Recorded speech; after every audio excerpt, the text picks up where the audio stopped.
Vamos abrir Romanos, capítulo 3.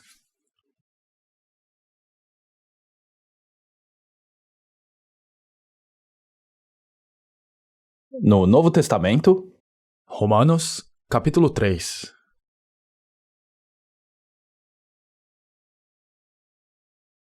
Vou ler a partir do versículo 19. Sabemos que tudo o que a lei diz, o diz àqueles que estão debaixo dela, para que toda boca se cale e todo o mundo esteja sob o juízo de Deus. Portanto, ninguém será declarado justo diante dele, baseando-se na obediência à lei. Pois é mediante a lei que nos tornamos plenamente conscientes do pecado. Mas agora se manifestou uma justiça que provém de Deus, independente da lei, da qual testemunham a lei e os profetas. Justiça de Deus, mediante a fé em Jesus Cristo, para todos os que creem. Não há distinção, pois todos pecaram e estão destituídos da glória de Deus, sendo justificados gratuitamente por sua graça, por meio da redenção que há em Cristo Jesus.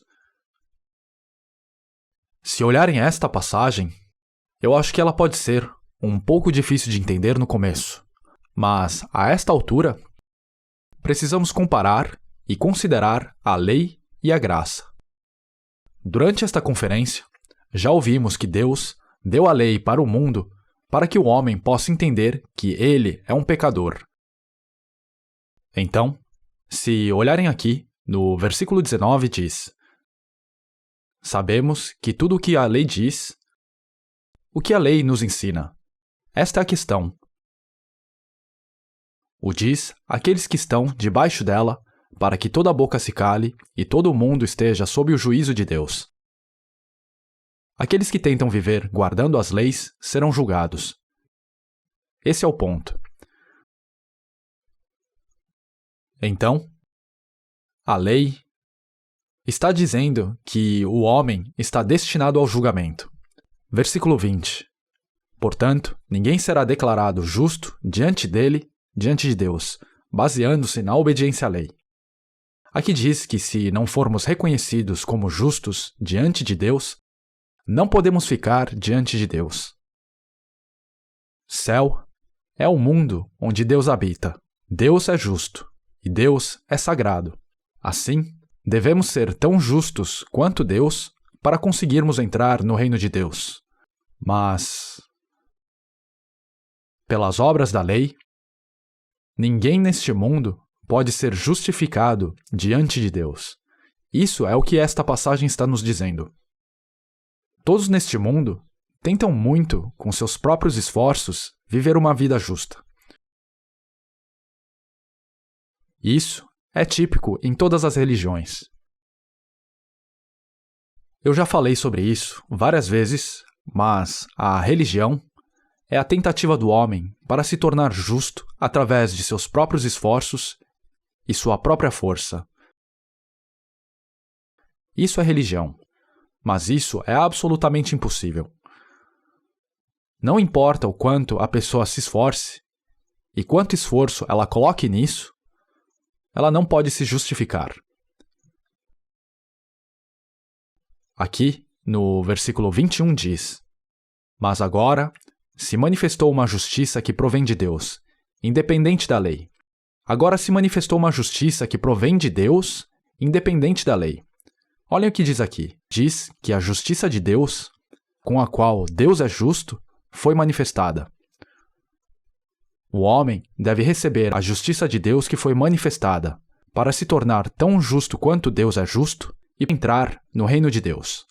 Então, se lerem aqui, no versículo 21, Mas agora se manifestou uma justiça que provém de Deus, independente da lei, da qual testemunham a lei e os profetas. Eu fui salvo enquanto lia e refletia sobre este versículo 21. Mas agora se manifestou a justiça de Deus, independente da lei. Normalmente, as pessoas se esforçam para se tornarem justos, mas isso é a justiça do homem. Justiça do homem.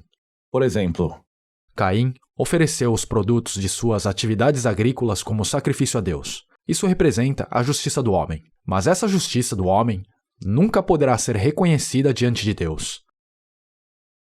Então, Deus enviou sua justiça para este mundo, uma justiça com a qual ele poderia vestir o homem. A justiça de Deus foi revelada ao homem para que o homem pudesse receber a justiça de Deus e assim se tornar justo, igual Deus é justo, e ir para o reino de Deus. Da última vez, aprendemos que quando Jesus derramou seu sangue na cruz e morreu, através de seu sangue, todos os nossos pecados foram perdoados. E ele pagou o preço pelos nossos pecados. Isso é basicamente o que estivemos pensando. Esse fato também significa que, já que Jesus derramou seu sangue e varrendo todos os nossos pecados, nós nos tornamos justos. Mas eu acho que precisamos pensar sobre isso com um pouco mais de detalhes. Versículo 22. Justiça de Deus, mediante a fé em Jesus Cristo, para todos os que creem. A justiça de Deus vem para aqueles que creem, através da fé em Jesus. Quando as pessoas passam a crer em Jesus, a justiça de Deus vem a eles. Assim, o homem é reconhecido como sendo justo, assim como Deus é justo, e pode ficar diante de Deus. Então, no versículo 24 diz: sendo justificados gratuitamente por sua graça, por meio da redenção que há em Cristo Jesus. Graça é algo que é dado gratuitamente. Quando diz sendo justificados gratuitamente por sua graça, quer dizer que, pela graça de Deus, agora somos reconhecidos como justos. Agora vamos para Romanos, capítulo 10.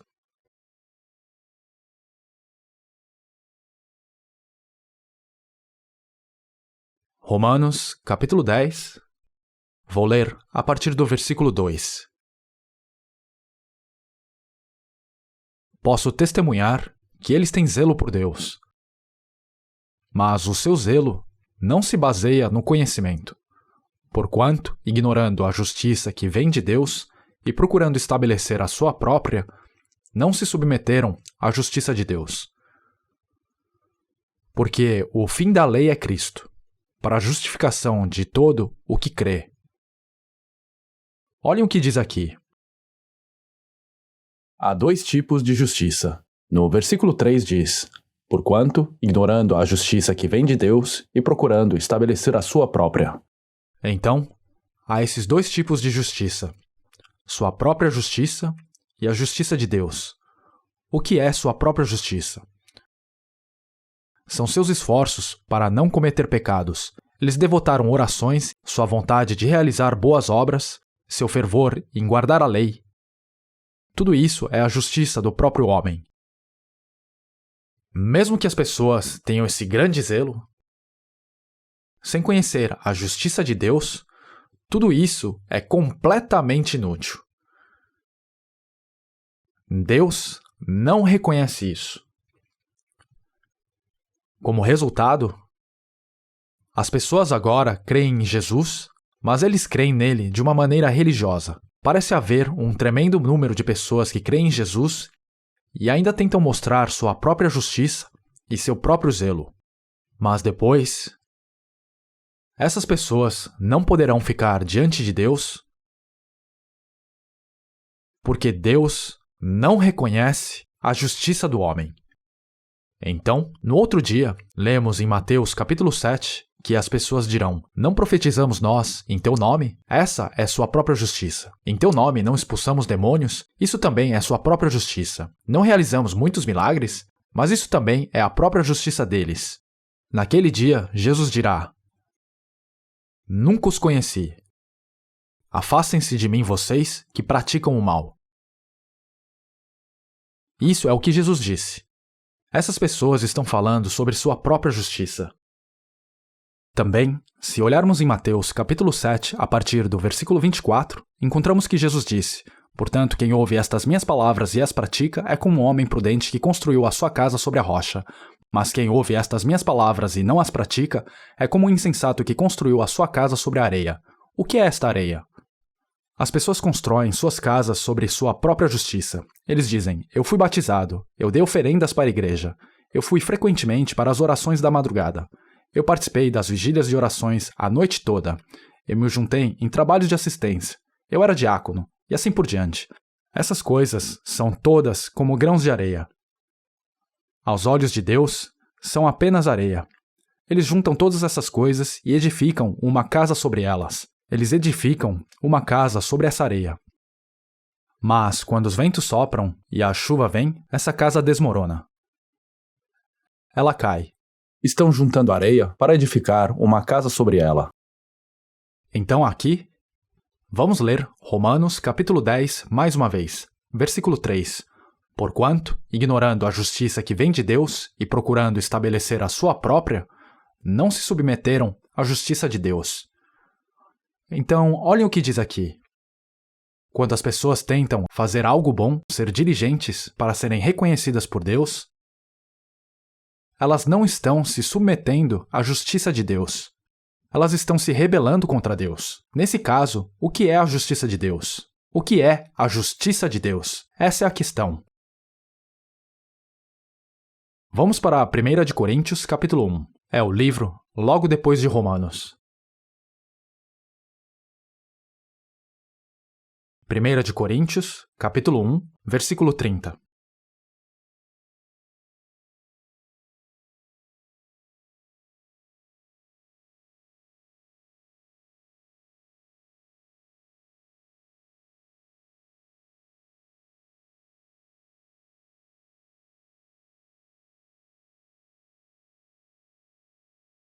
Versículo 30.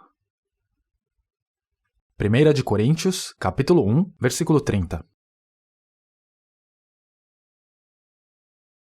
É, porém, por iniciativa dele que vocês estão em Cristo Jesus, o qual se tornou, para nós, Jesus é Deus. Porque Jesus é o Filho de Deus. Ele veio de Deus. Cristo Jesus, o qual se tornou sabedoria de Deus para nós, isto é, justiça, santidade e redenção. Olhem para o que diz aqui. O que é a justiça de Deus? A justiça de Deus é Jesus. Jesus não tinha pecado. Jesus era completamente justo. Tudo o que Jesus fez, quando ele veio a este mundo, foi completamente justo e de acordo com a vontade de Deus. Mas qual foi essa obra que ele realizou? Foi por mim? Foi por nós. Então aqui diz que Jesus é de Deus, o qual se tornou a sabedoria de Deus para nós. Para nós. Jesus, o qual, para nós, se tornou a sabedoria e a justiça. Então, o que precisamos fazer? Não podemos ser justos. Somos pecadores. Ele foi justo em meu lugar. Se eu crer nesse Jesus, a justiça de Jesus se torna a minha. Isso é um pouco difícil de entender, não é? Por favor, repitam comigo. É, porém, por iniciativa dele, que vocês estão em Cristo Jesus, o qual se tornou sabedoria de Deus para nós, isto é, justiça, santidade e redenção. Olhem para isso. Quando eu olho para mim mesmo, eu não sou justo. Mas se eu olhar para Jesus, não há problema. Por quê? Porque em Jesus, todos os meus pecados estão cobertos. Toda a minha injustiça fica coberta. Se olharem aqui, este é Deus. Quando Deus me vê agora, ele não olha direto para mim. Há pecado dentro de mim. Eu sou um pecador. Mas quando Deus olha para mim, se ele olhasse direto para mim, ele veria um pecador. Mas agora ele me olha através de Jesus.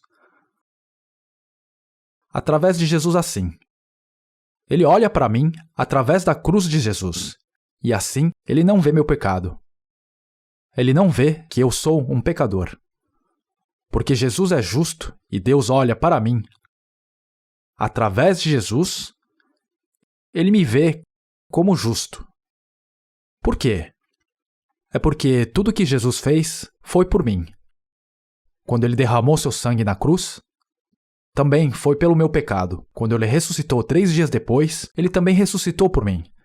E então agora, se eu crer em Jesus, o problema dos meus pecados fica completamente resolvido em Jesus. E agora, Deus não me vê como um pecador.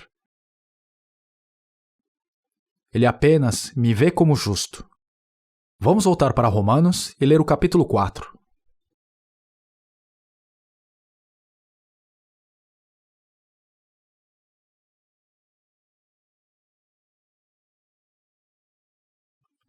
Romanos, capítulo 4. Vou ler a partir do versículo 4.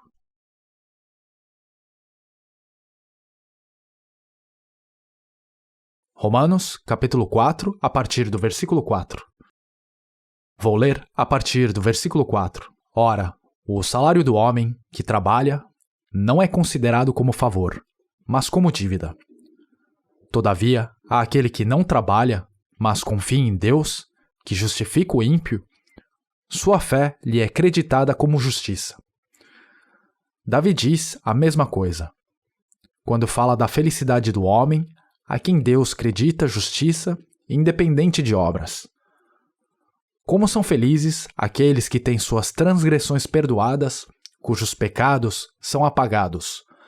Como é feliz aquele a quem o Senhor não atribui culpa. Deixe-me fazer uma pergunta. Suponham que alguém trabalha duro o dia inteiro e então é pago pelo seu trabalho. Quando ele recebe seu salário, ele recebe seu pagamento de favor ou é de dívida? O que vocês acham?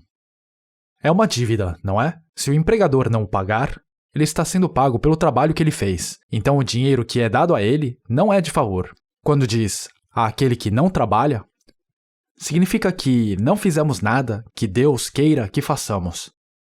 Isso porque somos pecadores. Quando diz aqui o ímpio, significa o pecador. O ímpio não fez nada por Deus. Mesmo que uma pessoa realize bem suas obrigações como diácono, dê muito dinheiro à igreja e participe regularmente de orações da madrugada, Deus não reconhece nada disso. E então, somos pecadores que não fizemos nada diante de Deus. Deus diz que a pessoa que não fez nada, o pecador, é justo. Uma pessoa que está profundamente angustiada em seu coração sobre os muitos pecados que cometeu e está preocupada com o que fará sobre isso, não precisa se preocupar mais. Deus disse: Eu te justifiquei.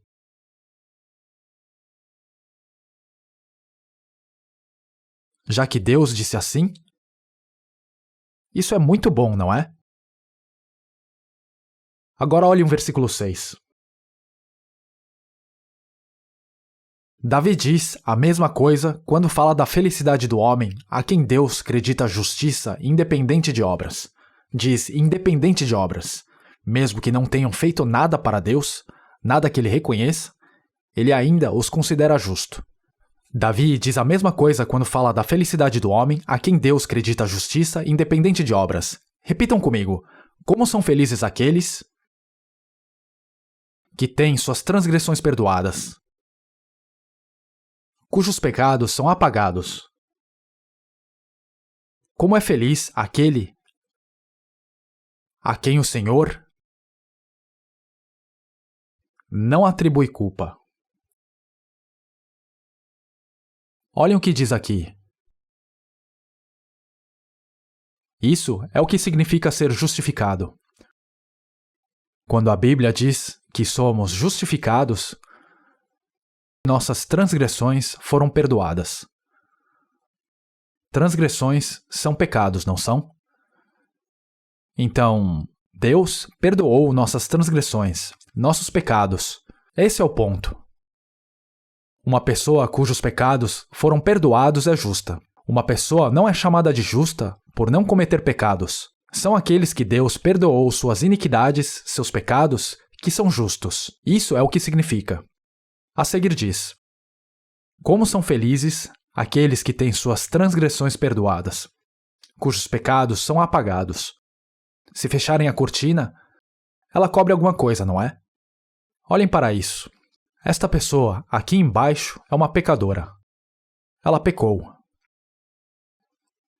É uma pessoa que cometeu pecado diante de Deus. O que diz? Diz pecado. E como esse pecado é apagado?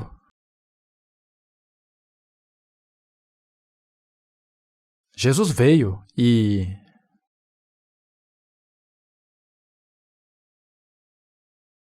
Conseguem ver o pecado agora ou não? Através do sangue de Jesus, esses pecados foram apagados. Eles foram cobertos. Através do sangue de Jesus, este pecado foi completamente apagado. Isto é, foi coberto. Através do sangue de Jesus, este pecado foi completamente coberto. Olhem, esse pecado não está mais aqui, está? Até agora, a palavra pecado estava aqui, não estava? Vocês conseguem ver agora, não conseguem? Mas através do sangue de Jesus, este pecado foi coberto. Conseguem ver agora? E assim, Jesus cobriu nossos pecados com seu sangue. Ele cobriu todos. Ele cobriu todos. Então, nós fomos abençoados agora por ler as palavras, abençoados por ouvir as palavras, e abençoados por guardar as palavras. Agora vamos dar uma olhada no versículo 8. Como é feliz aquele a quem o Senhor não atribui culpa. Olhem isso. Como é feliz aquele a quem o Senhor não atribui culpa. Se não crerem com absoluta certeza de que o Senhor não reconhece seu pecado, desculpe dizer isso, mas adeus. Vocês sabem aonde irão? Irão para o inferno. É isso que quero dizer. Vamos para Mateus, capítulo 27.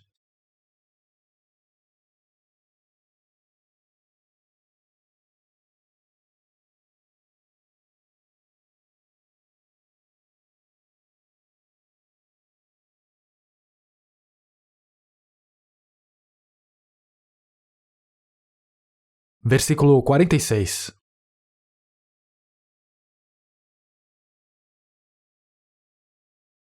Mateus, capítulo 27, versículo 46. Versículo 46. Por volta das 3 horas da tarde, Jesus bradou em alta voz: Eloi, Eloi, lama sabachthani. Que significa: meu Deus, por que me abandonaste? Isso é o que Jesus clamou logo antes de morrer na cruz. Meu Deus, por que me abandonaste? Não era porque Jesus em si tinha algum pecado que Deus o abandonou naquele momento. Se as pessoas deste mundo não forem salvas, depois de viverem suas vidas neste mundo, no momento em que caírem no inferno, é assim que elas clamarão.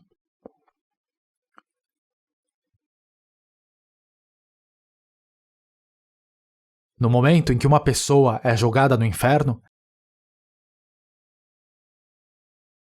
é o momento em que ela é abandonada por Deus eternamente, para todo sempre. Ela será jogada no inferno para sempre. Mas, já que Jesus assumiu nossos pecados, ele foi abandonado por Deus. Portanto, se crerem que Jesus foi abandonado por Deus, e agora não serão abandonados? Isso é fé.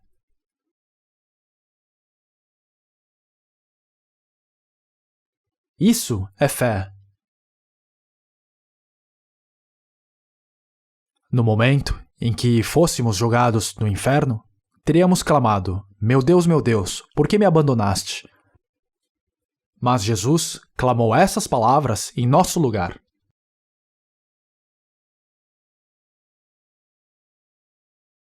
Agora vamos voltar para Romanos capítulo 4. Romanos capítulo 4, versículo 25.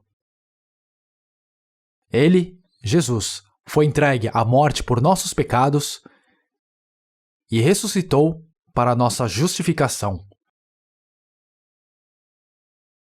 Já que Jesus carregou nossos pecados em nosso lugar, ele foi entregue à morte. Foi isso que aconteceu, não foi? Então Jesus tomou total responsabilidade sobre todos os nossos pecados. Nós não temos mais responsabilidade por eles. Agora olhem o que diz depois. E ressuscitado para nossa justificação.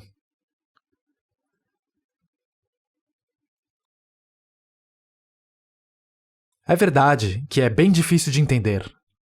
Jesus morreu na cruz. E então, ele foi enterrado no túmulo assim.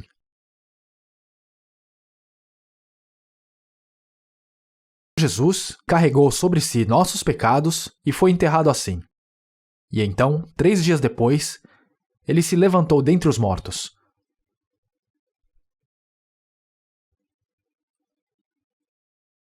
Isso foi para que pudéssemos ser justificados.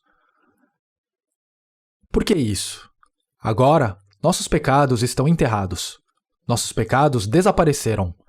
A ressurreição de Jesus estabelece o fato de que o problema de nossos pecados foi resolvido. Ele se levantou para uma nova vida. Não uma vida de pecados. Ele se levantou para uma nova vida. E assim, essa nova vida é uma vida justa. Essa nova vida é uma vida justa. Jesus morreu em meu lugar. E ele se levantou de novo 3 dias depois. Aqueles que creem nisso em seus corações, a vida nova já chegou dentro deles. E então, eles são justos. Agora olhem o capítulo 5, versículo 1. Repitam comigo. Tem sido, pois, justificados pela fé. Diz o quê? Vocês são muito inteligentes. Tem sido, pois, justificados pela fé. Então, se acreditarmos, já estamos automaticamente justificados. Essa é a justiça de Deus. Justiça de Deus. Agora vamos para Gálatas, capítulo 3. Gálatas, capítulo 3, versículo 23. Antes que viesse essa fé, estávamos sob a custódia da lei, nela encerrados, até que a fé, que haveria de vir, fosse revelada. Não significa ter uma revelação enquanto ora. Quando a Bíblia fala sobre fé que é revelada, é uma questão de vir a entender. A Bíblia em si é uma revelação. E quando eu entendo a verdade nessas palavras de revelação em meu coração, então eu recebo essa fé que é revelada. Vocês têm que entender. Mas sobre a semente que caiu em boa terra, esse é o caso daquele que ouve a palavra e a entende. A semente que caiu à beira do caminho representa aqueles que ouvem a palavra, mas não entendem o que está dizendo. Quando isso acontece, o maligno vem e a arranca. Vocês precisam vir a entender as palavras da Bíblia, e vir a esse entendimento é receber a fé pela revelação. Estamos apenas sob a lei até que a fé venha, mas uma vez que entendemos e a fé vem, não estamos mais sob a lei. Ficamos livres da lei. Todos. Uma vida de fé não é uma vida de guardar a lei, é uma vida de ser livre da lei. Eu percebi que fui salvo quando li esse versículo. Mas agora se manifestou uma justiça que provém de Deus, independente da lei, da qual testemunham a lei e os profetas. Mas então, essa dúvida surgiu. Já que estamos livres da lei, agora podemos comer e beber e aproveitar, já que não estamos mais sob a lei? Podemos cometer quantos pecados quisermos, já que não temos mais nenhum pecado diante de Deus. Algumas pessoas poderiam falar assim, não é? Mas isso não é possível. Por quê? Agora estamos vivendo nossas vidas guiadas pelo Espírito Santo, e então não cometemos pecados como quisermos. É isso que é salvação. Eu entendo. Então, eu vim a perceber essa verdade. O que eu percebi foi que eu posso ter sido libertado da lei, mas mesmo assim, eu não posso apenas cometer pecados como quiser. Não posso fazer o que eu quiser. Isso porque o Espírito Santo está dentro de mim. Isso é salvação. Uma vida de salvação é uma vida que é guiada pelo Espírito Santo. Uma pessoa que não é salva é puxada pela lei. Ela é forçada a fazer coisas que não quer fazer. A diferença entre os dois é como o céu e a terra. Olhem o que diz aqui no versículo 24.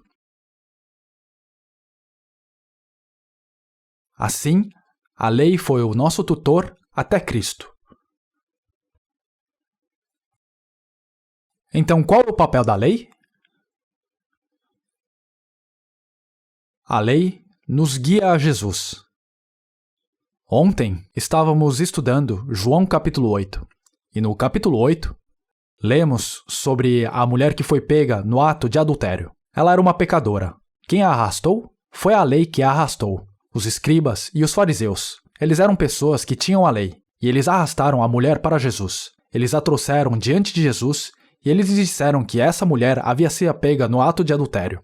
E de acordo com a lei de Moisés, ela deveria ser apedrejada. O papel da lei era até aí. E então, a lei diz: você é um pecador, você é um pecador, um pecador, um pecador, você é um pecador. A lei aponta o pecador e puxa essa pessoa para Jesus. E então, a lei se retira. Assim que Jesus falou, todos se retiraram, não foi? Então a lei é nosso tutor que nos leva a Cristo. A lei ensina as pessoas que não sabem que são pecadoras, mas assim que são trazidas diante de Jesus, a lei se retira. É isso que está dizendo aqui. Vamos ler mais uma vez. Assim, a lei foi nosso tutor até Cristo, para que fôssemos justificados pela fé. Então, apesar de sermos pecadores, uma vez que viemos a crer em Jesus, fomos considerados justos. Estudamos isso ontem, então deixe-me fazer uma pergunta. Jesus condenou a mulher que foi pega em adultério? Ou ele a perdoou? Viram? Isso é o que significa ser justificado. Ele disse: eu também não a condeno. O Senhor não reconheceu seu pecado. É isso que quer dizer. Agora olhem o versículo 25. Repitam comigo. Agora, porém, tendo chegado à fé, já não estamos mais sob o controle do tutor. Agora, porém, tendo chegado à fé, já não estamos mais sob o controle do tutor. Não estamos mais sob o controle da lei. Isso não é algo que estou inventando. Então a vida de crer em Jesus, definitivamente, não é uma vida de guardar a lei. É uma vida de viver de acordo com o Espírito Santo. Isso é completamente diferente. E agora o próximo versículo. Repitam comigo. Todos vocês são filhos de Deus, mediante a fé em Cristo Jesus. Viram? Diz: todos vocês são filhos de Deus mediante a fé. Pela fé, nos tornamos filhos de Deus. Agora olhem o versículo 27. Repitam comigo. Pois os que em Cristo foram batizados, de Cristo se revestiram. Este batismo não é a cerimônia de derramar ou aspergir água. Este batismo significa submergir, ser imerso na água.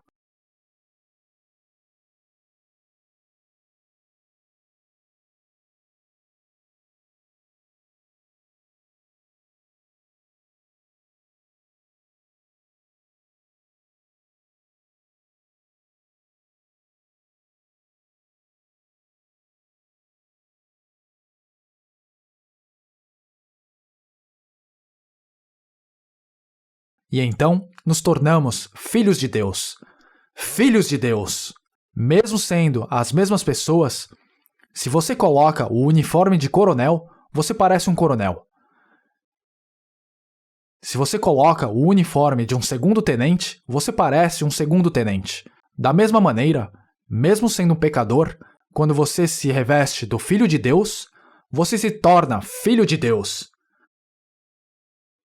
Então, quando creem nisso, são batizados com o Espírito Santo. Isso significa que nos tornamos filhos com Jesus. Fomos vestidos de Jesus. É por isso que somos batizados.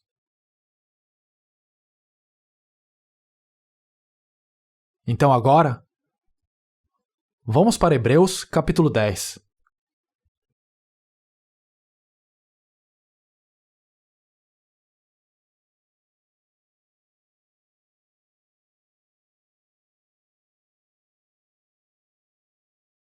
Versículos 17 e 18.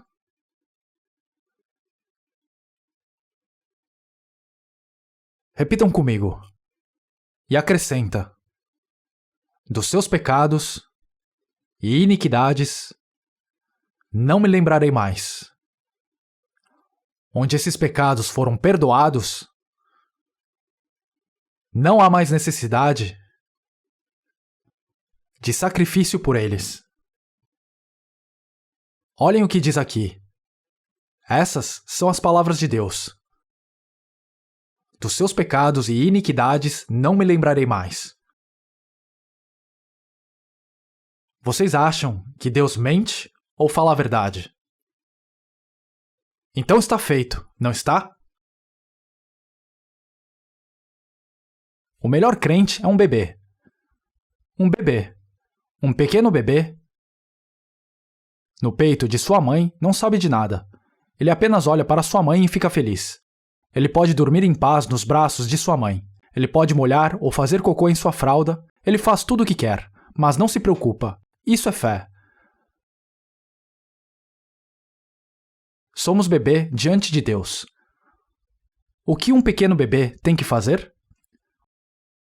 Uma pessoa que realmente acredita em Deus não é ansiosa assim. Ela não precisa ficar dizendo Senhor, Senhor, Pai, Pai, e não precisa chorar todos os dias. Essa não é a verdadeira fé. A verdadeira fé é viver pacificamente. Essa não é a verdadeira vida de fé. Por que as pessoas dizem Pai, Pai o tempo todo? É porque elas se sentem preocupadas. Elas se sentem intranquilas. Elas não sabem porquê, mas se sentem preocupadas e então ficam dizendo Pai, Pai. Isso significa que elas não creem. Então, quando se trata da palavra crer, ela significa crer na palavra de Deus.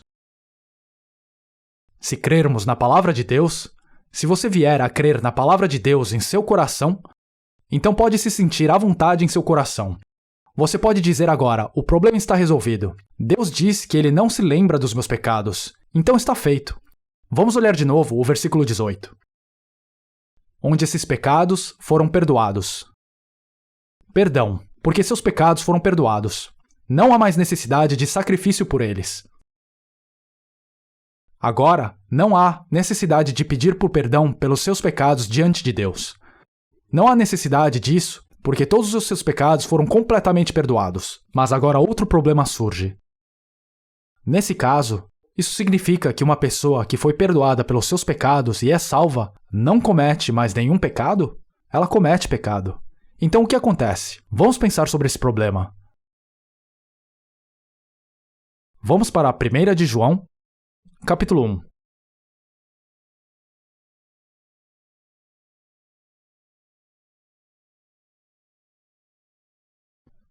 1 de João, capítulo 1, versículo 9.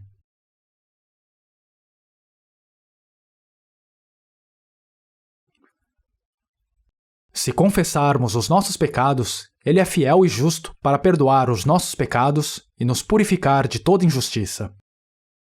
Se afirmarmos que não temos cometido pecado, fazemos de Deus um mentiroso, e a sua palavra não está em nós. Olhem o que diz aqui. Estas palavras são dirigidas às pessoas salvas.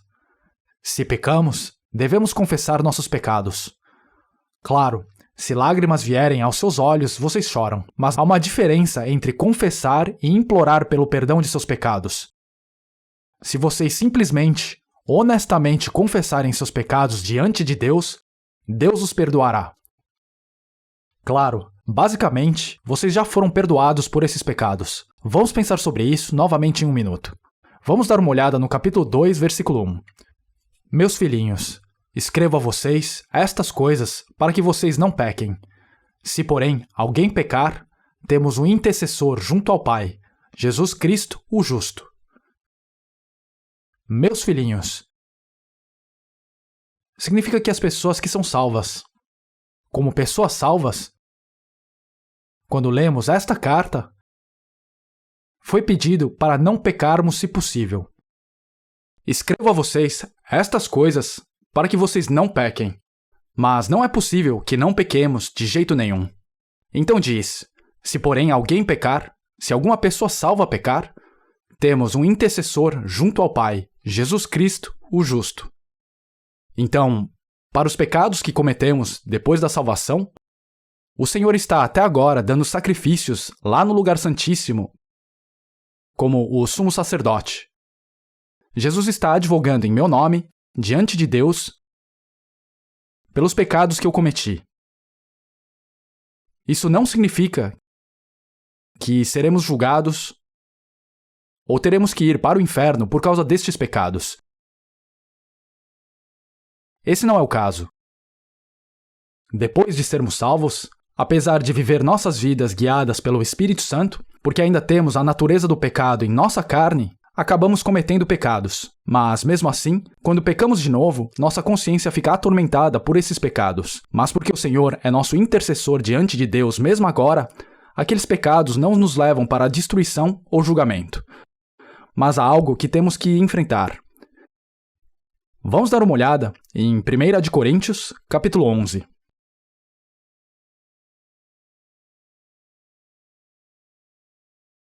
Primeira de Coríntios, capítulo 11.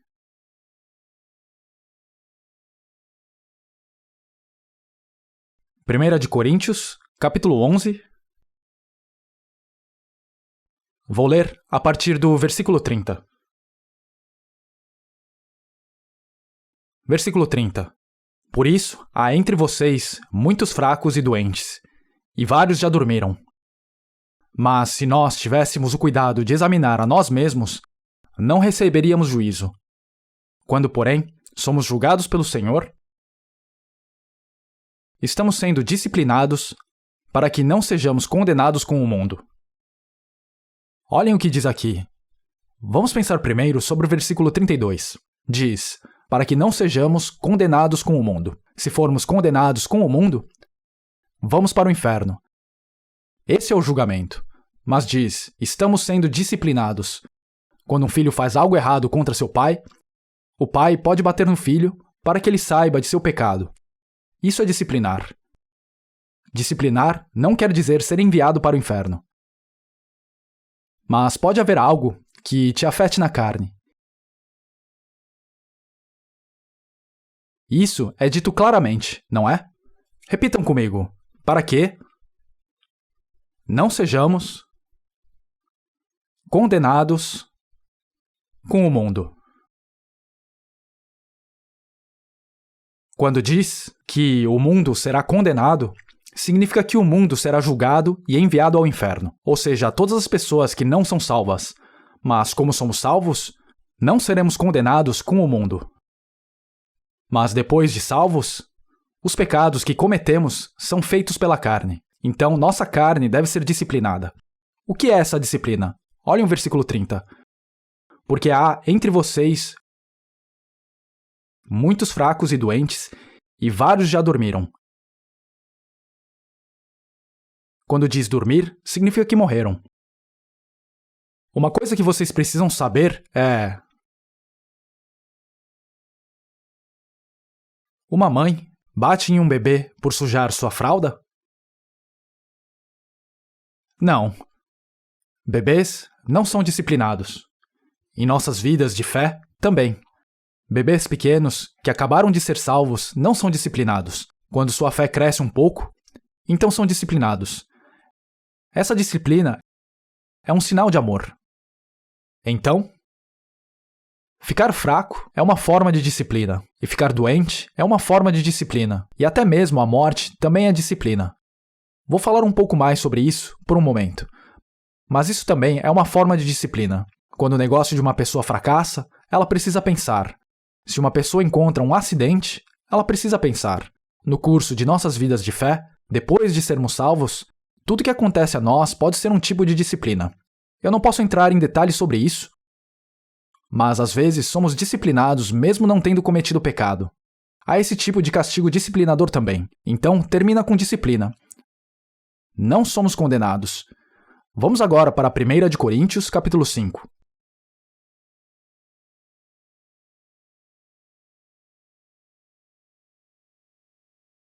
Primeira de Coríntios, capítulo 5, versículo 1.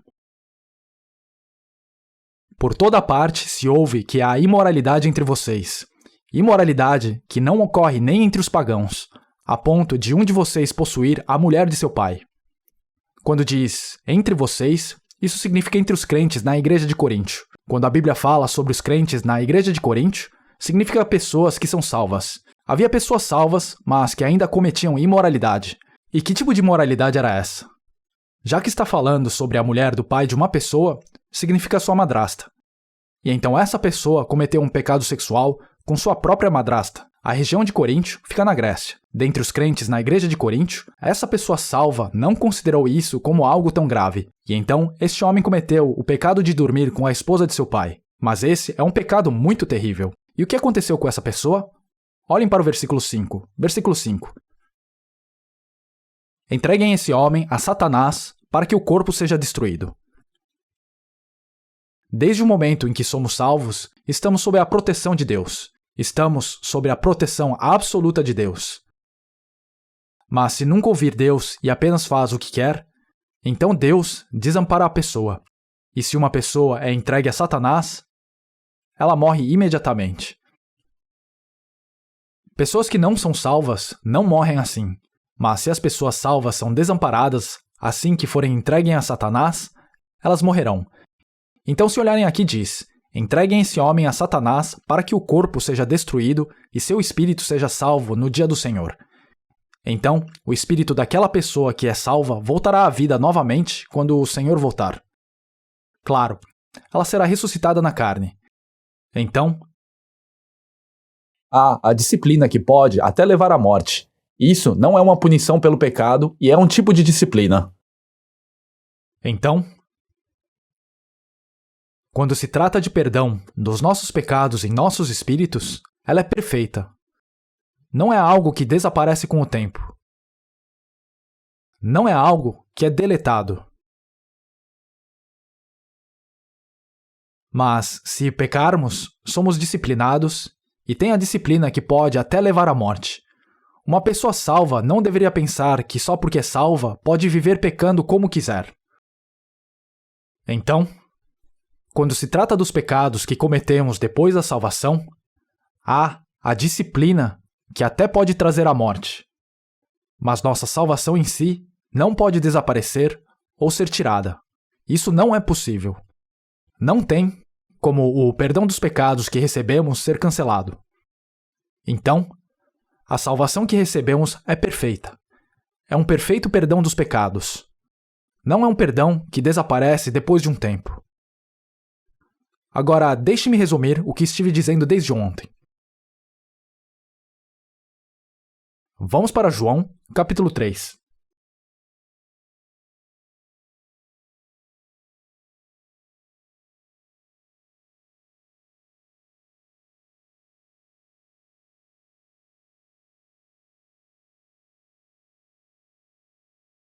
Capítulo 3, versículo 6.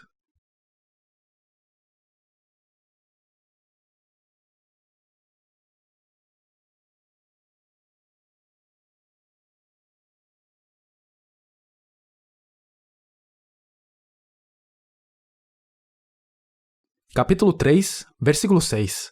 O que nasce da carne é carne, mas o que nasce do espírito é espírito. Quando nascemos da carne, é quando nascemos do ventre de nossa mãe.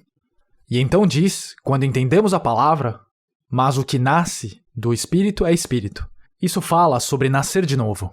Não se surpreenda pelo fato de eu ter dito, é necessário que vocês nasçam de novo. Não se surpreenda, não ache que é estranho.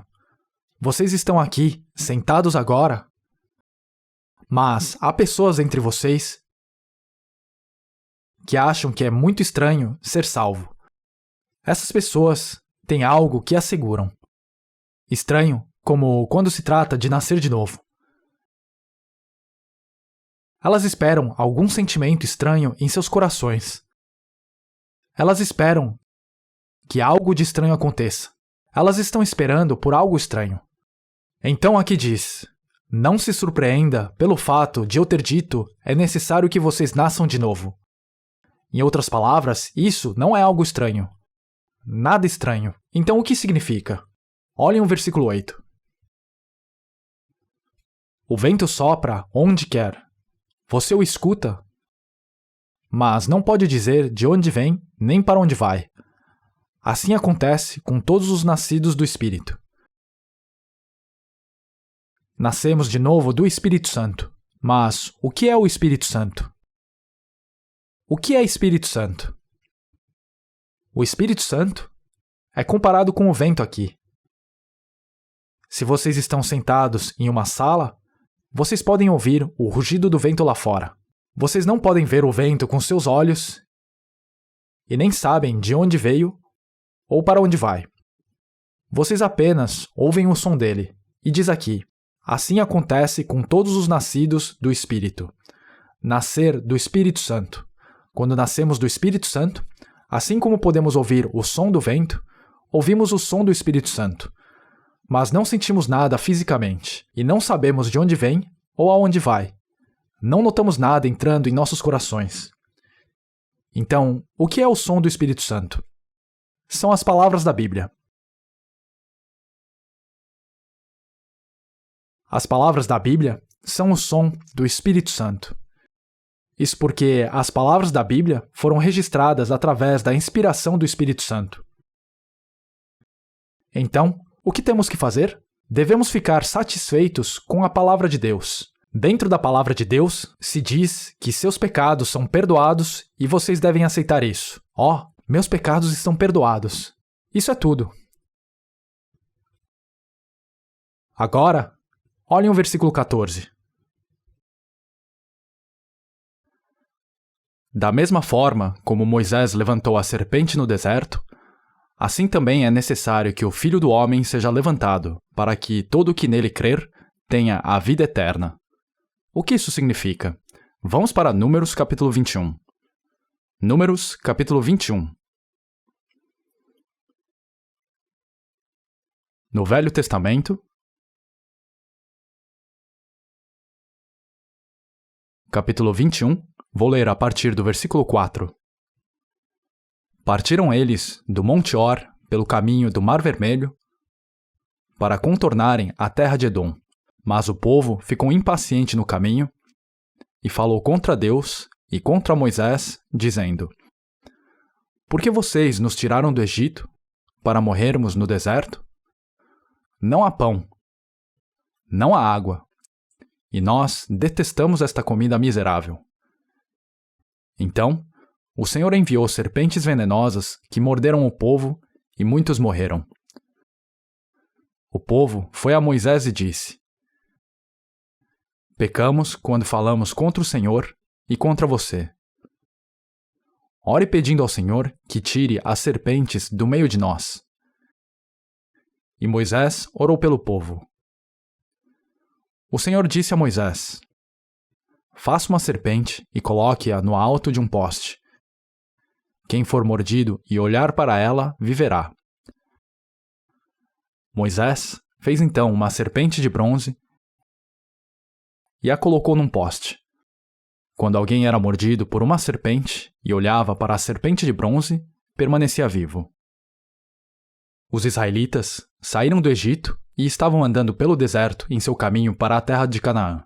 Eles não tinham muito o que comer e a jornada era difícil. E então, os israelitas reclamaram para Moisés e para Deus e disseram: "Vocês estão tentando nos matar?" E então Deus enviou serpentes venenosas, e essas serpentes saíram e estavam picando as pessoas, e umas pessoas estavam mortas e outras morrendo. E então, os israelitas perceberam que eles estavam errados e se arrependeram.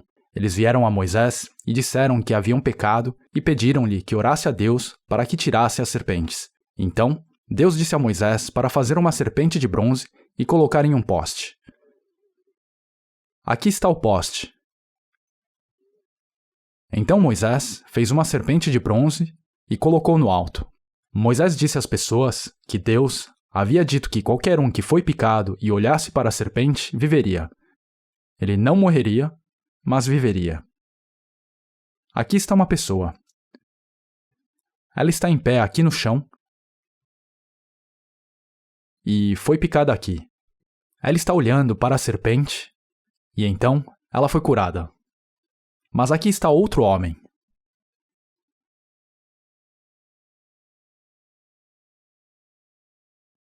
E ele não ouve. Ele não acredita que, se olhar para cima, será curado.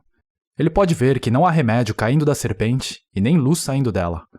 Então ele se recusa em olhar para cima. Ele olha para baixo, para sua ferida. E então ele morre. Mas por que isso aconteceu? Esta pessoa olhou para cima, para a serpente, mas não havia nenhuma luz vindo dela. E então, não havia remédio saindo dela para curar sua ferida. Deus, definitivamente, disse: "Se olhar para cima, você viverá." Mas esta pessoa não acreditou nessas palavras e ela não olhou para cima. Então morreu. Como esta pessoa poderia ter vivido simplesmente por olhar para cima? Esta pessoa não sabe como viveu. Ela não sabe como foi curada e como viveu. Ela não sabe de nada, mas porque Deus disse para olhar para cima, ela olhou para cima e foi curada. O que tudo isso significa? Esta serpente representa Jesus. Jesus assumiu todos os nossos pecados para si e assim, quando ele morreu na cruz, o destino do diabo foi colocado nele, porque ele assumiu os nossos pecados. E então, se olharmos para cima, para a cruz, viveremos. Assim, vocês não precisam tentar descobrir como poderiam ser curados. Enquanto vocês têm lido a Bíblia e estudado a Bíblia, eu posso ver o que vocês podem estar pensando. Vocês deveriam simplesmente pensar em olhar para Jesus. Mas vocês estão olhando para os seus corações. Vocês estão esperando sentir algo. Vocês estiveram ouvindo continuamente, ontem e hoje. Mas enquanto ouvem,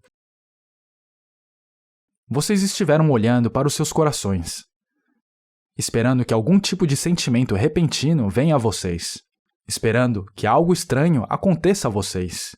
Uma pessoa assim está olhando para si mesma. Repitam comigo. Vejam, é o Cordeiro de Deus que tira o pecado do mundo. Quem é esse Cordeiro de Deus? Já que Deus disse isso, ele realmente tirou o pecado do mundo ou não? Então, por que vocês estão tentando carregar seus próprios pecados e sofrer como resultado? Também repitam comigo. Ele entrou no lugar santíssimo. De uma vez por todas, e obteve eterna redenção.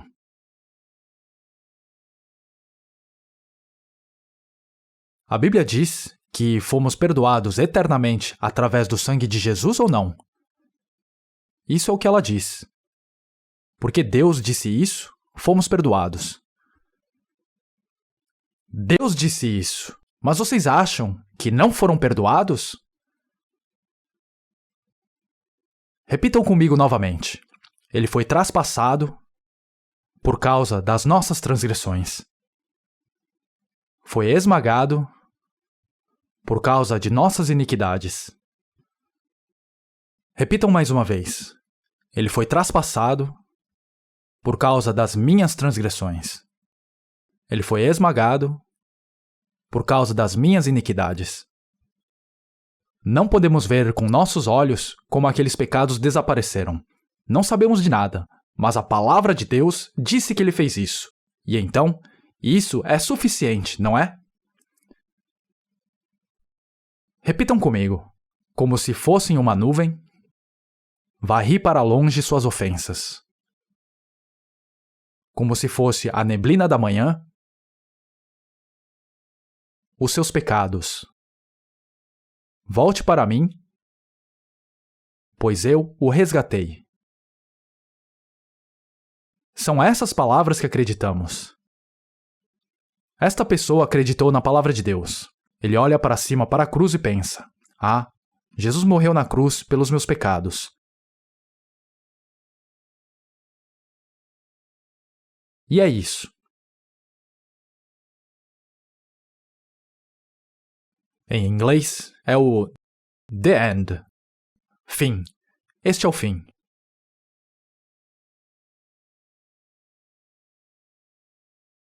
Agora, vamos para João, capítulo 3.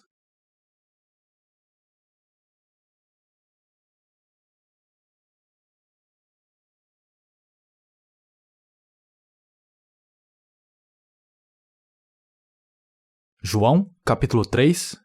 Vou ler a partir do versículo 16.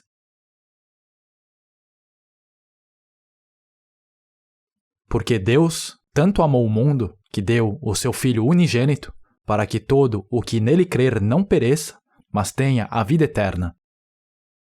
Pois Deus enviou seu Filho ao mundo, não para condenar o mundo, mas para que este fosse salvo por meio dele. Olhem para isso. Jesus veio 2000 anos atrás, não para condenar o mundo. Ele veio para salvar o mundo. Quando Jesus vier a segunda vez, ele virá para condenar. Mas quando Jesus veio 2000 anos atrás, ele veio para salvar. Quando ele vier novamente, ele virá para condenar o mundo daqueles que não acreditam. Então, já que Jesus não veio ainda pela segunda vez, acreditamos no fato de que Jesus veio há 2000 anos e nos salvou. Esta é a salvação que recebemos. Olhem o versículo 18. Repitam comigo. Quem nele crê não é condenado.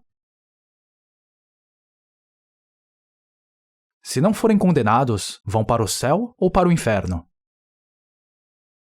Tem certeza? João, capítulo 5.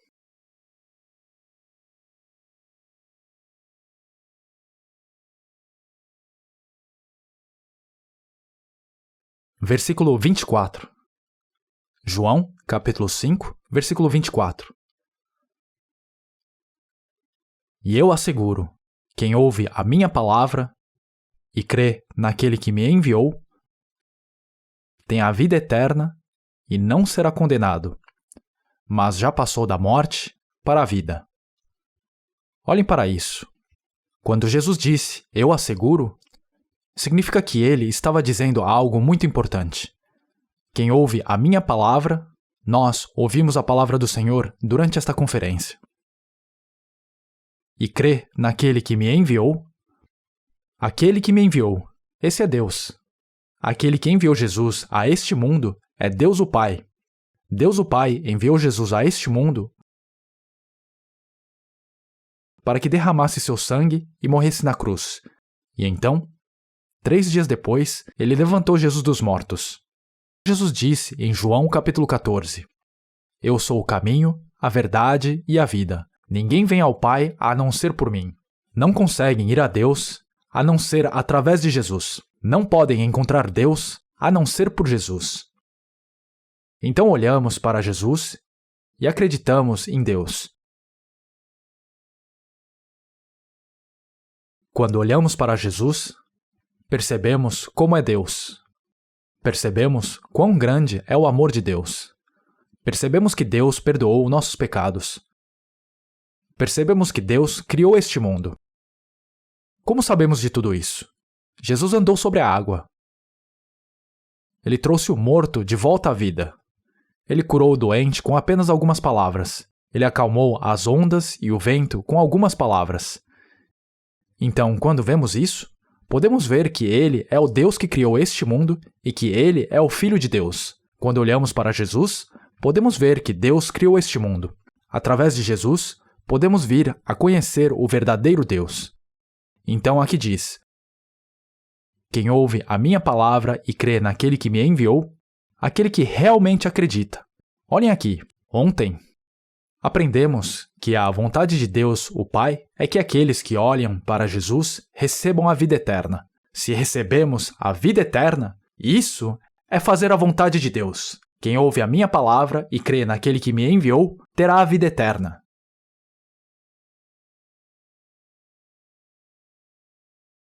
É isso que diz, não é? Isso é uma notícia tão bem-vinda.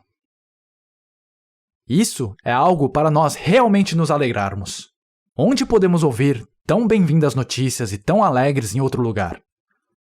Aqueles que creem já têm a vida eterna. Nesse caso, eu tenho a vida eterna. É isso que significa, não é? Porque eu creio. Porque eu creio que meus pecados foram perdoados. Porque eu creio que Jesus se levantou dentre os mortos e agora está à destra de Deus.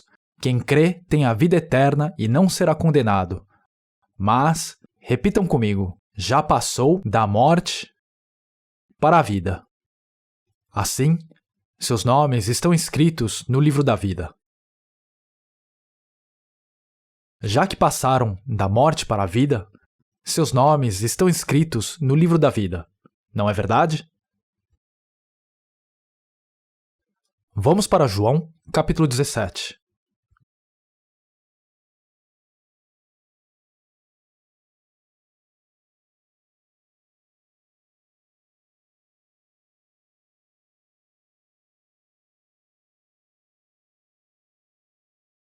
Lembrem-se, nascer de novo não é nada estranho. Repitam comigo, versículo 3, capítulo 17. Versículo 3. Esta é a vida eterna. Que te conheçam, o único Deus verdadeiro, e a Jesus Cristo, a quem enviaste. Vocês vieram a conhecer Deus e Jesus? Isso é a vida eterna. Esta é a vida eterna, que te conheçam, o único Deus verdadeiro, e a Jesus Cristo, a quem enviaste. Isso é a vida eterna. Agora, vamos para Efésios, capítulo 2.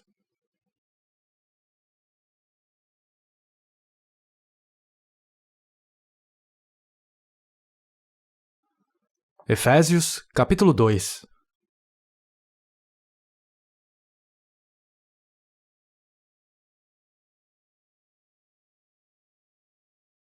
Efésios, capítulo 2, versículo 8.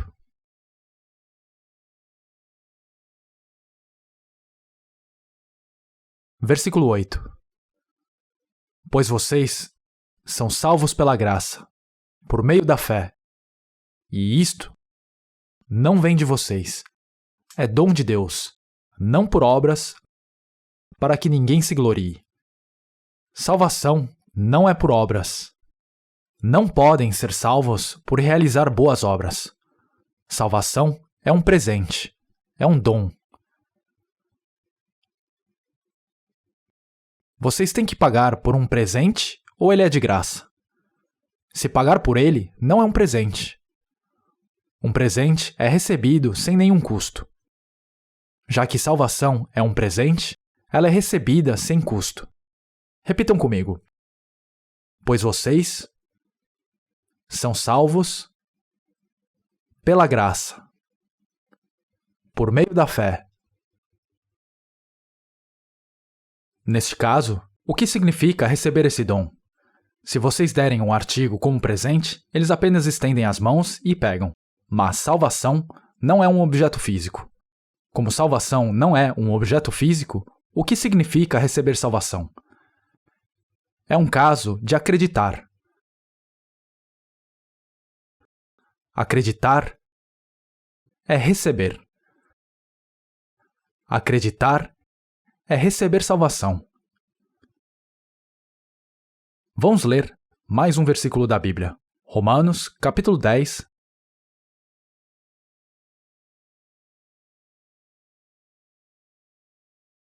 Versículo 9.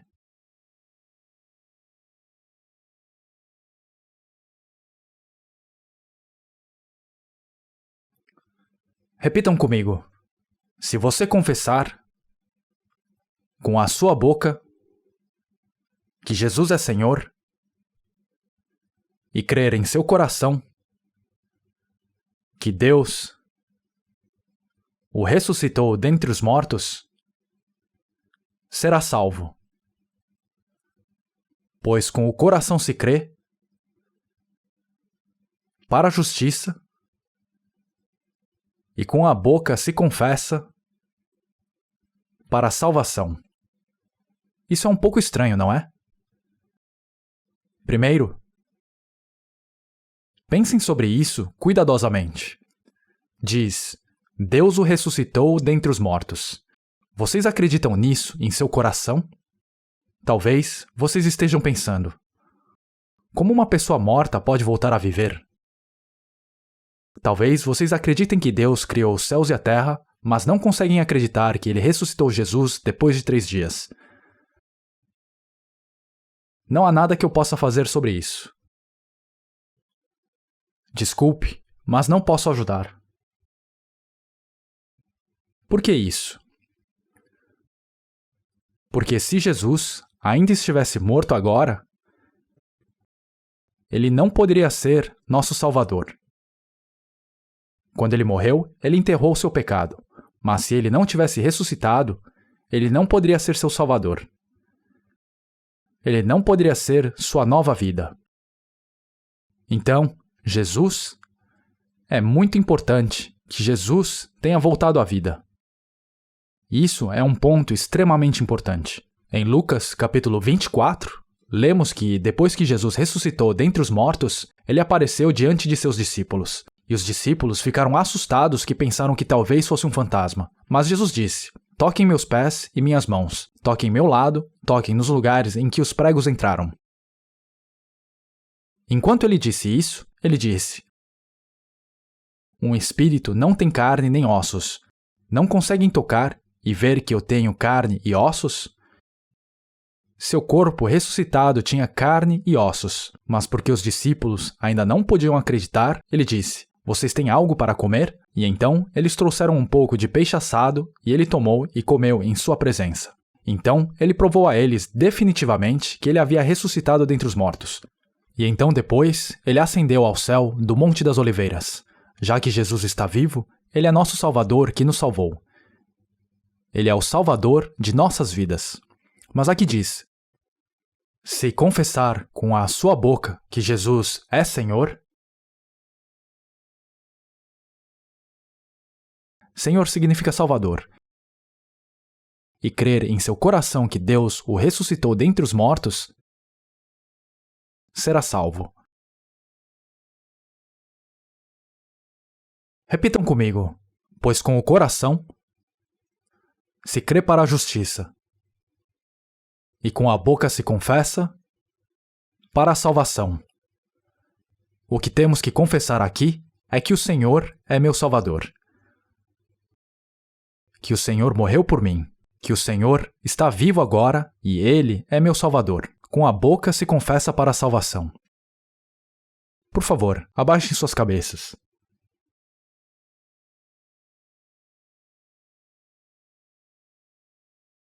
Todos. Se participando desta conferência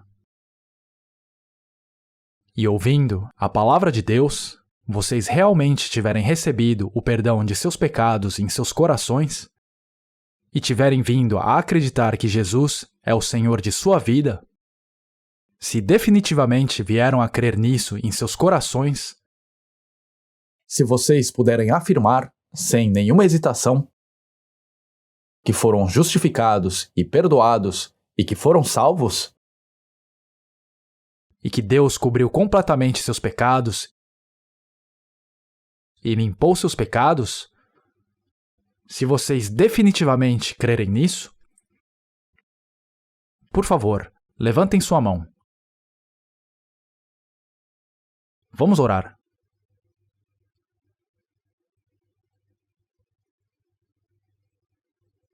Santo Senhor, nós lhe agradecemos. Neste momento, confessamos que o Senhor perdoou nossos pecados e que o Senhor derramou seu sangue pelos nossos pecados. Agora, estamos aqui diante de muitas testemunhas para confessar que cremos nisso. O Senhor está muito satisfeito. O Senhor se alegra por aquela ovelha que estava perdida e foi encontrada, mais do que sobre as 99 que não foram perdidas. Deus o Pai, o Senhor é o Pai que recebeu de volta seu filho pródigo e o abraçou e o beijou.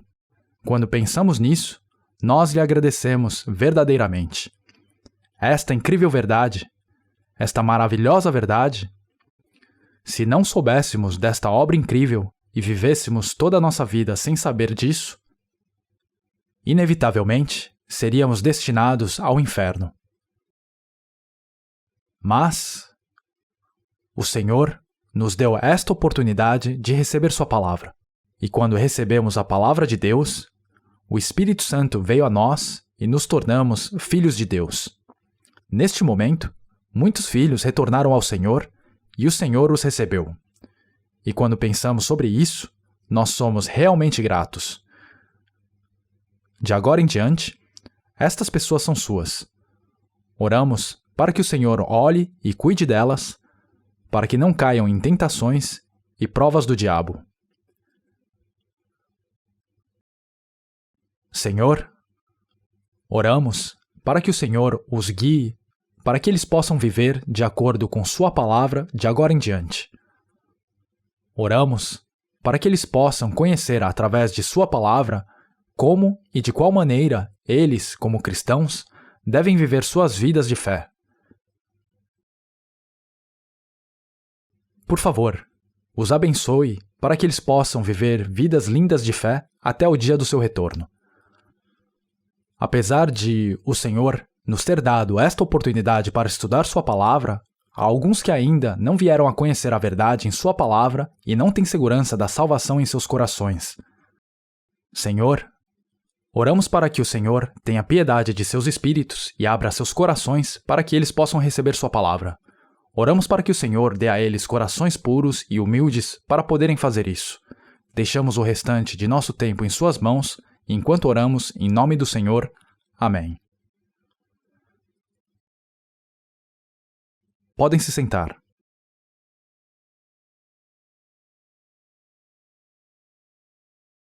Não terminamos ainda.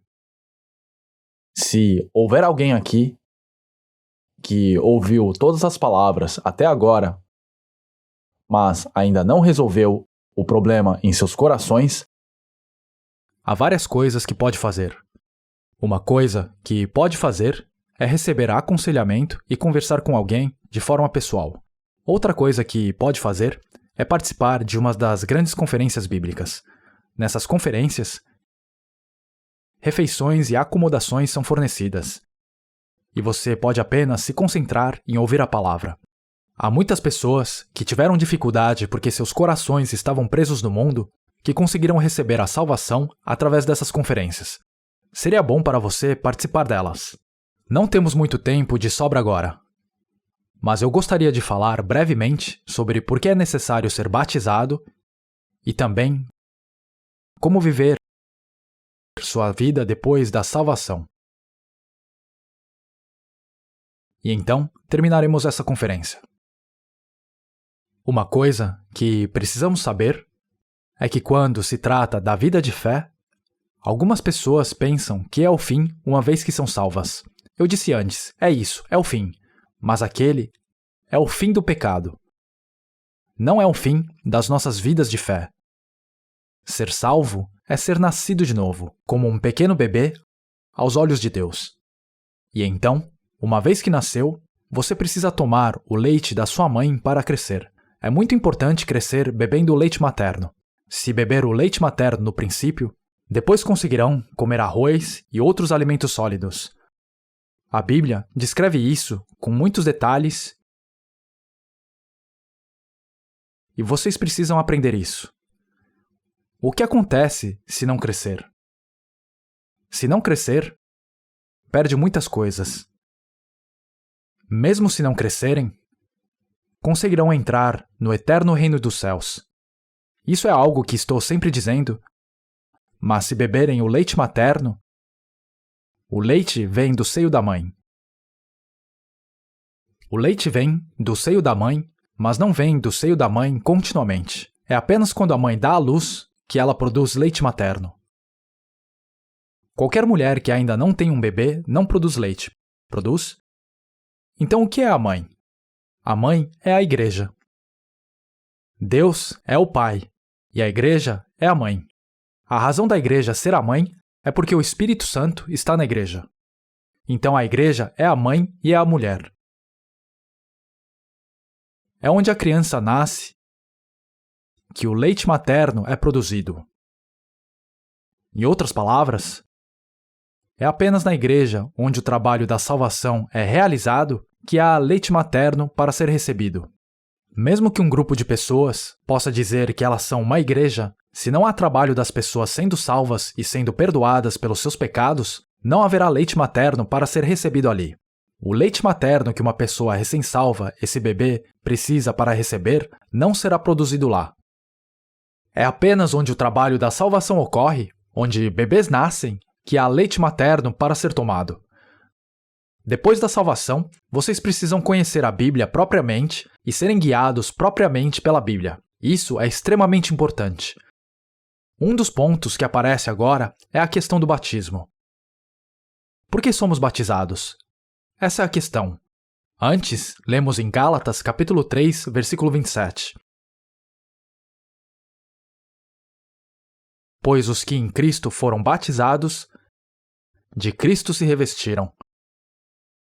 É isso que diz. Quando as pessoas que são salvas levam suas vidas de fé, o início é o batismo. Precisa ser batizado e então podem levar sua vida de fé com confiança. Se não forem batizados, não poderão ser tão confiantes em sua vida de fé. Precisa levar isso em consideração. Isso porque o batismo é correto? O próprio Jesus foi batizado. Vamos para Mateus, capítulo 3.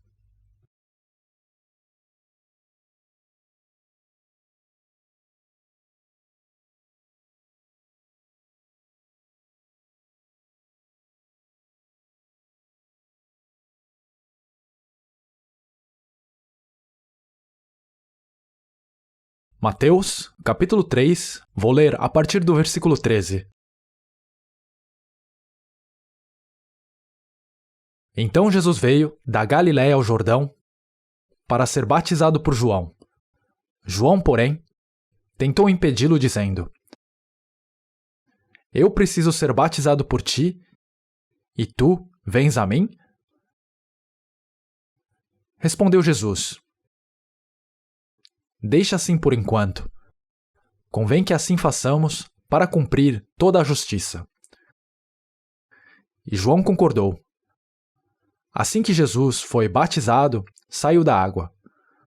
Naquele momento, os céus se abriram e ele viu o Espírito de Deus descendo como pomba e pousando sobre ele. Então, uma voz dos céus disse: Este é meu filho amado, em quem me comprazo. Olhem o que diz aqui.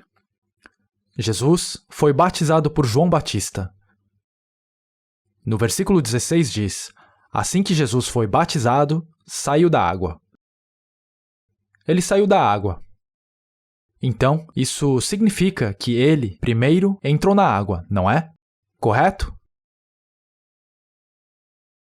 Definitivamente, Jesus entrou na água e depois saiu da água. Então, por que as pessoas se sentam em cadeiras, pegam um pouquinho de água e aspergem nas suas cabeças e dizem que aquilo é ser batizado? Por que as pessoas fazem isso? Isso porque é conveniente para as pessoas. É algo que as pessoas inventaram. Não está de acordo com o que diz na Bíblia. Então, vamos pensar sobre isso desta maneira. Jesus é um modelo para nós. Ele é o padrão de todas as coisas. Se Jesus foi batizado, esse batismo também é um modelo para nós. Não é? Quão glorioso é nós também recebermos o mesmo batismo que Jesus recebeu. Se vocês pensarem sobre isso, uma pessoa como você que foi salva também pode ser batizada assim como Jesus foi batizado. Isso é tremendamente glorioso e uma grande bênção para nós. Quem sou eu para receber algo assim? Um pecador como eu? Conseguir ser batizado como Jesus foi? Isso é uma coisa tremendamente abençoada e gloriosa. Mas as pessoas deste mundo estão tão desprovidas de bênçãos. Jesus foi batizado, mas elas apenas recebem uma borrifada. Então, depois que fui salvo, pensei que, já que eu era salvo, eu deveria viver de acordo com a palavra de Deus. Eu decidi fazer isso. Antes de ser salvo, eu era um pastor, e mesmo antes de ser salvo, eu sabia em meu coração que a Bíblia disse que deveríamos ser batizados. Mas naquele tempo, como não era salvo, eu não pensei que era tão importante. Mas assim que fui batizado, eu decidi que eu deveria viver de acordo com a palavra de Deus. E então, a questão do batismo se tornou um problema para mim. Jesus foi batizado. Então eu também não deveria ser batizado? Eu tinha uma luta em meu coração por muito tempo por causa deste problema. Então um dia, eu fui grandemente castigado por Deus. E eu chorei metade do dia. Então eu decidi diante de Deus. Eu disse a Deus, se eu for batizado, eu serei demitido como pastor da igreja presbiteriana. Se isso acontecer, eu vou morrer de fome. Eu não tenho nenhuma propriedade e tenho uma família de 8. Eu tenho 6 filhos. Eles precisam de educação e precisam ser alimentados. Se eu for expulso, facilmente morreremos de fome. Mesmo assim, eu disse em meu coração, Deus, estou preparado para morrer de fome. Se eu morrer de fome porque vivi de acordo com sua palavra, então que seja. Eu fiz esta resolução e eu fui batizado. Aquilo foi extremamente difícil para mim. Era a cruz que eu precisava carregar. Mas agora, quando penso sobre isso, sou extremamente grato. Se eu não tivesse obedecido naquela época,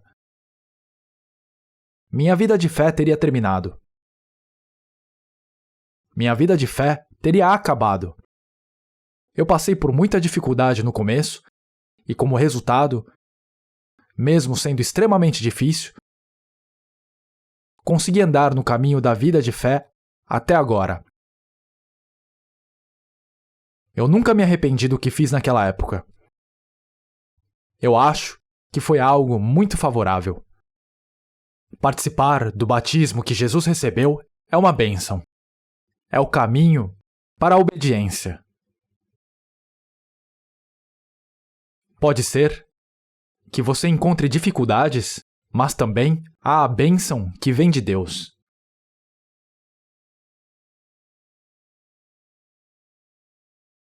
Vamos para Mateus, capítulo 28.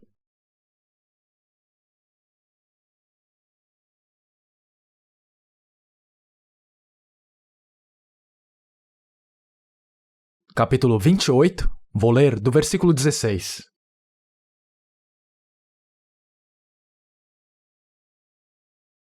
Versículo 16. Os 11 discípulos foram para a Galiléia, para o monte que Jesus lhes indicara. Quando o viram, o adoraram, mas alguns duvidaram. Então Jesus aproximou-se deles e disse: Foi-me dada toda a autoridade no céu e na terra. Portanto, vão e façam discípulos de todas as nações, batizando-os em nome do Pai e do Filho e do Espírito Santo, ensinando-os a obedecer a tudo o que eu lhes ordenei. E eu estarei sempre com vocês até o fim dos tempos. Olhem o que diz aqui. Depois que Jesus se levantou dentre os mortos, ele havia recebido todo o poder no céu e na terra de Deus. Ele havia recebido toda a autoridade no céu e na terra de Deus. E aqui está a ordem de Jesus. Se o presidente de um país neste mundo desse uma ordem, seria uma ordem muito importante. Mas agora, Jesus, que recebeu toda a autoridade no céu e na terra, deu esta ordem para irem a todas as nações e ensiná-los fazendo-os discípulos. Ele estava dizendo para fazerem com que recebam a salvação. E então ele ordenou, batizando-os em nome do Pai e do Filho e do Espírito Santo. Então, damos o batismo como uma maneira de obedecer a essa ordem. As pessoas que dão o batismo estão obedecendo a esta ordem. E os que recebem o batismo também estão obedecendo a esta ordem. Isso é realmente lindo. Isso é a ordem de Jesus. Agora, vamos para João, capítulo 3.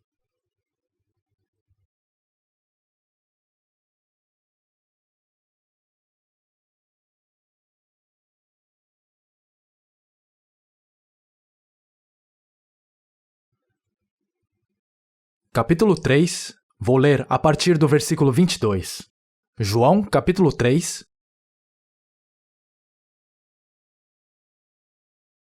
versículo 22. Depois disso, Jesus foi com seus discípulos para a terra da Judéia, onde passou algum tempo com eles e batizava. João também estava batizando em Enom, perto de Salim, porque havia ali muitas águas e o povo vinha para ser batizado. Olhem isso. Porque eles foram até um lugar onde havia muitas águas e realizaram o batismo lá? Porque eles precisavam entrar na água e sair de novo. Então, mesmo que não sejam batizados no Rio Jordão, poderia ser batizado até no mar. Qualquer lugar em que consigam submergir debaixo da água é ok. Então fizemos todos os preparativos para isso e vamos realizar o batismo. Ainda há muito que explicar sobre o profundo significado do batismo. Quando realizarmos esse batismo, vamos explicar mais. Mas vamos terminar por aqui hoje.